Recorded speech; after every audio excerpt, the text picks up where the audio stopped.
वंदे वा शीतलावाय चंद्रार्तकृच्छेखरां वृषारूढ़ां शूलधरां शैलपुत्री यशस्विनीं या देवी सर्वभूतेषु मां शैलपुत्री रूपेण संस्थिता नमस्तस्यै नमस्तस्यै नमस्तस्यै नमो नमः। सब भक्तों को शरद नवरात्रि की बहुत बहुत शुभकामनाएं, बधाई।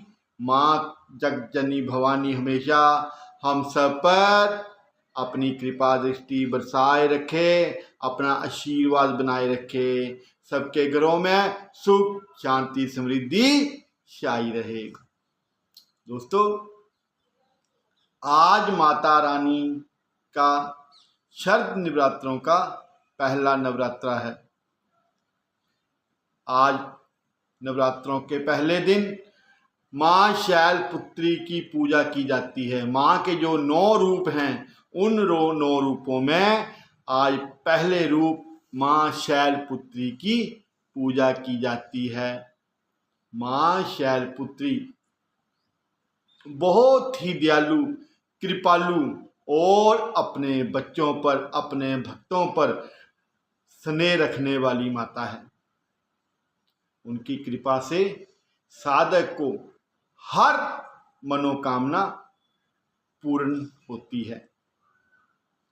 मां के मुखमंडल पर कांतिमय तेज है और ये तेज, इसी तेज से तीनों लोकों का कल्याण होता है। मां 2 भुजाधारी है, एक हाथ में त्रिशूल है और दूसरे हाथ में पुष्प धारण करती है। मां शैलपुत्री की जो सवारी है वो वृषभ है। वृषभ का मतलब बैल। शैल जो है पर्वत को कहा जाता है और शैलपुत्री पर्वत की पुत्री। मां शैलपुत्री को सती के रूप में भी जाना जाता है। मां शैलपुत्री की कथा कुछ इस प्रकार है। सभी भक्तजन माता का ध्यान करते हुए मां के श्री चरणों को अपने हृदय में बसाकर और मां के श्री चरणों को अपने ध्यान में लाकर, उनके चरणों की तरफ ध्यान लगाकर माता का ध्यान करते हुए कथा शुरू करते हैं। दोस्तों, एक बार प्रजापति दक्ष ने यज्ञ करवाने का फैसला किया। इसके लिए उन्होंने सभी देवी देवताओं को निमंत्रण भेजा, लेकिन भगवान शिव को निमंत्रण नहीं दिया। देवी सती भली भांति जानती थी कि उनके पास निमंत्रण आएगा। उन्हें विश्वास था अपने पिता पर कि उनके पिता उन्हें यज्ञों का निमंत्रण जरूर देंगे, लेकिन ऐसा नहीं हुआ। प्रजापति दक्ष ने ना तो अपनी बेटी को बुलाया, ना ही अपने दामाद को बुलाया। बेटी जो मां सती थी और दामाद भगवान भोले बाबा, दोनों को नहीं बुलाया। वो उस यज्ञ में जाने के लिए बेचैन थी। माता सती ने यज्ञ में जाने की पूरी तैयारी भी कर ली थी कि मुझे जैसे ही निमंत्रण आएगा मैं उसी वक्त अपने मायके पहुंच जाऊंगी। माता सती अब बिना बुलाए, बिना निमंत्रण के ही जाने लगी। तो भगवान भोले बाबा ने माता सती को ऐसा करने से मना कर दिया, उन्हें रोका कि बिना बुलाए अपने पिता के घर भी नहीं जाना चाहिए। लेकिन उन्होंने एक नहीं मानी। माता सती कहने लगी, हो सकता है कि मेरे पिता अधिक काम होने की वजह से मुझे निमंत्रण देना भूल गए हों। भोले बाबा ने कहा, नहीं प्रिय, ऐसा नहीं है। अगर उन्होंने निमंत्रण भेजना होता तो कैसे करके वो निमंत्रण भेज देते, लेकिन उन्होंने जानबूझकर हम दोनों को निमंत्रण नहीं भेजा है। इसका सीधा सीधा अर्थ है कि वो नहीं चाहते कि हम दोनों उनके यज्ञों में शामिल हों। इसलिए मेरा तो ये कहना है कि बिना बुलाए अपने पिता के घर आप ना जाइए। लेकिन सती नहीं मानी और बार बार यज्ञ में जाने का आग्रह करती रही। सती के ना मानने की वजह से शिव को उन्हें जाने की अनुमति देनी पड़ी। शिवजी भगवान को माता सती की बात माननी पड़ी। मां सती जब अपने पिता प्रजापति दक्ष के यहाँ पहुंची तो देखा कोई भी उनसे मिला नहीं। ना तो मां सती का किसी ने आदर किया और ना ही किसी ने प्रेम सहित कोई बात की। जैसे ही मां सती उस यज्ञ में अपने मायके में अपने पिता के घर पहुंची, सब ने उनको देखकर मुंह फेर लिया। कुछ तो मंद मंद मन ही मन हल्के हल्के मुस्कुराने भी लगे कि देखिए पिता ने इसको बुलाया भी नहीं है और बिना बुलाए ये आ गई है। वहां माता सती से कोई प्रेम सहित मिला तो सिर्फ मां सती की माता जी थी, जो उनसे प्रेम से मिली। मां सती को गले से लगाया और उनसे प्रेम से बात की।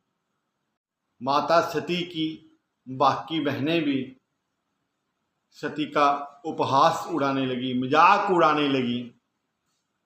भगवान शिव को भी तिरस्कृत करने लगी। भगवान शिव का भी उपहास उड़ाने लगी कि देखिए कैसे बिना बुलाए मेहमान आ गए हैं, जिनको किसी ने बुलाया भी नहीं है, वो भी यज्ञों में शामिल होकर दावत उड़ाने के लिए आ गए हैं, दक्षिणा के लिए आ गए हैं। स्वयं दक्ष ने भी अपमान करने का कोई मौका नहीं छोड़ा। ऐसा व्यवहार देखकर माता सती बहुत दुखी हुई। उनके मन को बहुत ठेस पहुंची। जैसे जैसे विचार करके वो रास्ते में अपने मायके को आ रही थी कि मैं अपने घर जाकर अपने मायके पहुंचकर ऐसे मिलूंगी, ऐसे मेरा आदर होगा, ऐसे मुझसे बात होगी, ऐसे पिता से मिलूंगी, ऐसे अपनी बहनों से मिलूंगी, ऐसे अपनी माँ से मिलूंगी। लेकिन माता के अलावा उनसे और कोई नहीं मिला और आदर करने की बजाय उनका निरादर किया। उनसे प्रेम से बात करने की बजाय उन्हें गिलानी दी, उनका उपहास उड़ाया, उन्हें तिरस्कृत किया, उनकी बेइज्जती की। उनकी तो बेइज्जती की भगवान भोलेनाथ की भी बहुत बेइज्जती की। जब सब लोग माता सती का और भगवान भोले बाबा का अपमान कर रहे थे, उनका उपहास उड़ा रहे थे, तो माता बर्दाश्त करती रही। लेकिन जैसे ही माता ने भगवान भोले बाबा का उपहास उड़ाने का जो कार्य था सभी के द्वारा निरंतर होता रहा, सभी भोले बाबा का बहुत मजाक उड़ाने लगे, अपमान करने लगे, तो भोले बाबा का जो अपमान था माता सती से बर्दाश्त नहीं हुआ। जो यज्ञ कुंड वहाँ बना हुआ था जिसमें सभी अपने यज्ञ की आहुतियाँ डाल रहे थे, माता सती ने वो कार्य किया जिसकी कल्पना स्वयं दक्ष ने भी नहीं की थी। माता सती ने यज्ञों की अग्नि में खुद को स्वाहा कर अपने प्राण त्याग दिए।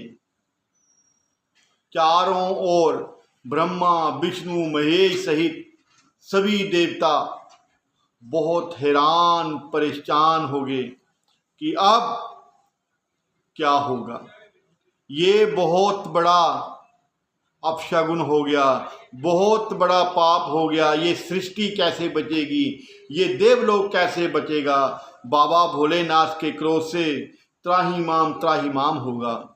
जब भोले बाबा को इस हादसे के बारे में पता चला तो दुख और गुस्से की ज्वाला में जलते हुए शिव ने उस यज्ञ को ध्वस्त कर दिया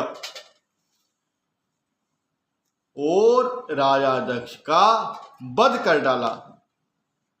इसी सती ने फिर हिमालयों के यहाँ जन्म लिया और वहां जन्म लेने की वजह से इनका नाम शैलपुत्री पड़ा।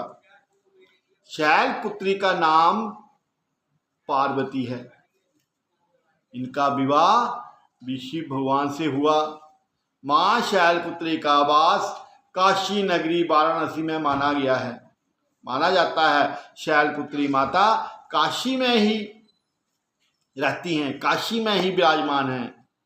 वहाँ शैलपुत्री माँ का एक बेहद प्राचीन मंदिर है, जिसके बारे में मान्यता है कि यहाँ माँ शैलपुत्री के सिर्फ दर्शन करने से ही भक्तजनों की मुरादें पूरी हो जाती हैं। कहा तो ऐसा भी जाता है कि नवरात्रों के पहले दिन यानी प्रतिपदा को जो भी भक्त माँ शैलपुत्री के दर्शन करता है उसके सारे विवाहिक जीवन के कष्ट दूर हो जाते हैं। क्योंकि माँ शैलपुत्री का वाहन वृष है, इसलिए उन्हें वृषारूढ़ा भी कहा जाता है। उनके बाएं हाथ में कमल और दाएं हाथ में त्रिशूल रहता है। अच्छा, अब आपको बताते हैं कि माँ शैलपुत्री की पूजा क्यों की जाती है और उनकी प्रथम पूजा ही क्यों होती है। माँ दुर्गा के 9 रूप में पहला जो रूप है वो माँ शैलपुत्री का माना गया है, वो शैलपुत्री का ही है। नवरात्रों के पहले दिन घट स्थापना के साथ देवी के इसी रूप की पूजा की जाती है। माँ का ये रूप सौम्यों और भक्तों को प्रसन्नता देता है। माना जाता है माँ पार्वती पूर्व जन्म में दक्ष प्रजापति की पुत्री सती थी। यज्ञ कुंड में जलकर देवी सती ने जब प्राण त्याग दिए तब महादेव से पुनः मिलन के लिए उन्होंने पर्वतराज हिमालयों के पुत्री के रूप में जन्म लिया। पर्वतराज हिमालयों की पुत्री होने के कारण ये हेमवती और उमा नाम से जाने लगी। पर्वत को शैल कहा जाता है, इसलिए पहली पूजा मां शैलपुत्री की होती है। जब माता पार्वती ने भोले बाबा के हजारों साल तपस्या की भोले बाबा को पाने के लिए, तो भोले बाबा ने प्रसन्न होकर माता पार्वती को उन्हें मनचाहा वरदान दिया।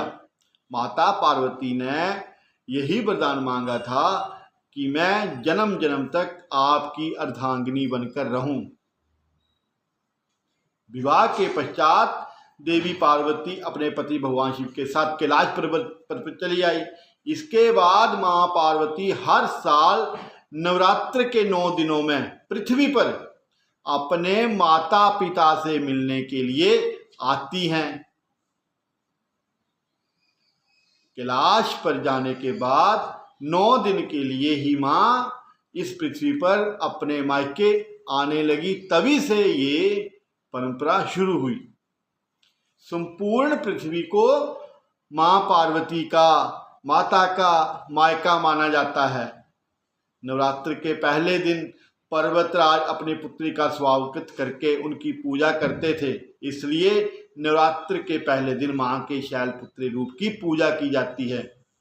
मां भगवती का वाहन बैल है, तो इनके जो दाहिने हाथ में त्रिशूल है वो राक्षसों के संहार के लिए है, आत्मरक्षा के लिए है। और जो फूल है वो फूल अपने बच्चों पर, अपने भक्तों को पर स्नेह बरसाने के लिए है। माता के हाथ में जो फूल है वो ये दर्शाता है कि वो अपने बच्चों को एक फूल की तरह रखती है।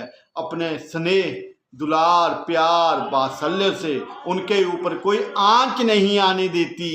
देखा होगा कहीं कोई सुनसान जगह हो, जंगली इलाका हो, या जिस जगह पर बहुत सारी दुर्घटनाएं हो रही हों,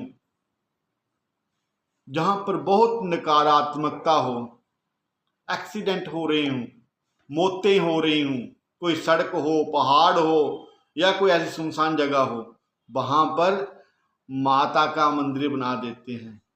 वो माता का मंदिर शैलपुत्री माता का मंदिर ही बनाया जाता है। माता का मंदिर इसलिए बनाया जाता है कि माता हम सबकी इन संकटों से, इन नकारात्मक शक्तियों से रक्षा करे। इसलिए नवरात्र में, पहले नवरात्र में माता शैलपुत्री की विधि विधान से पूजा करके, भोग लगा के उनकी आरती उतारनी चाहिए, उनके नाम का व्रत करना चाहिए। माता की आरती और भोग कैसे लगाएं? माता को भोग में दूध, दही, शहद, गुड़ और ताज़ा फल अर्पित करें। माता से प्रार्थना करें, हे माँ, हे जगजननी, हे मैया, जो रूखा सूखा जैसे हमसे बन पड़ा है, हम आपके श्री चरणों में भोग लगा रहे हैं। आप कृपया हमारी गलतियों को न देखते हुए, हमारी भूल चूक को क्षमा करते हुए अपना भोग ग्रहण करें और हम पर अपना आशीर्वाद, अपनी कृपा, अपना स्नेह, अपना वात्सल्य हमेशा बनाए रखें। दोस्तों, माँ तो माँ होती है। माँ तो प्रेम भरे दो लफ्ज़ों से खुश हो जाती है। इसलिए माता से प्रेम करें, माता के सामने दिखावा ना करें, क्योंकि जब हमारी पूजा में दिखावा आ जाता है तो हमारी पूजा वहीं पर निष्फल हो जाती है। फिर माता को भोग लगाकर माता की आरती उतारें। माता की आरती उतार कर माता से अपने क्षमा याचना करके माता को विश्राम दें और अपनी दिनचर्या शुरू करें। माता के इस पावन स्वरूप की, पावन कथा की अपने हृदय में ध्यान करते हुए माता को हमेशा अपने स्मरण में रखें।